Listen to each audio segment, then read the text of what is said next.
Good morning. I am honored to be standing in front of you today to remember Chief Norman Brooks.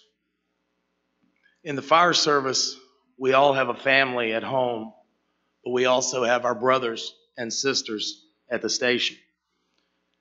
Chief Brooks was the father to so many people in this community. When I look around this room today, I'm very proud to be part of the father and son combinations that come through the fire department. He never met a stranger. Yesterday at the viewing, one of the family members told me a story of a man that came through the line. And he said that he only met Norman once, many years ago, and had not seen him since. However, meeting him, it was such an impact on his life that he wanted to be there yesterday for his viewing. This is just one of the stories to tell how he touched so many lives.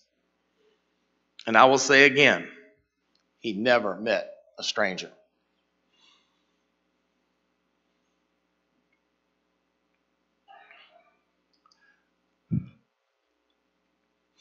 I could never begin to tell how much Chief Brooks meant to my entire family.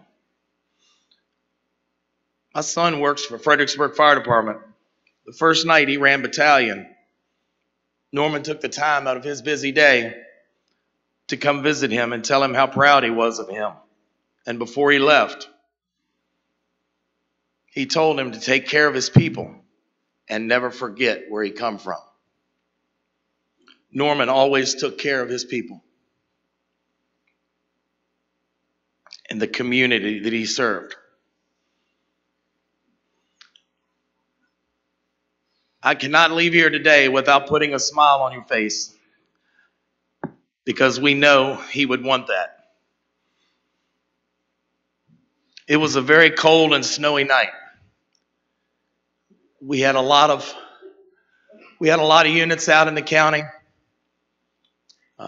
Norman and Thomas, the crews from Partlow, were down in Partlow. We were busy on the Route 3 corridor. And I heard this voice come over the radio. Chief 2 to Chief 1. It's the worst I've ever seen it. I don't think we gonna get out of here, Bugs. So I'm driving down Harrison Road on the way to Gordon, and they had a little bit of a conversation. And Norman come back and said he rolled his window down. And he said, Chief, these snowflakes as big as feathers. So I had all I could. I had to reach down and grab the microphone. And I said, Chief, what kind of bird was it?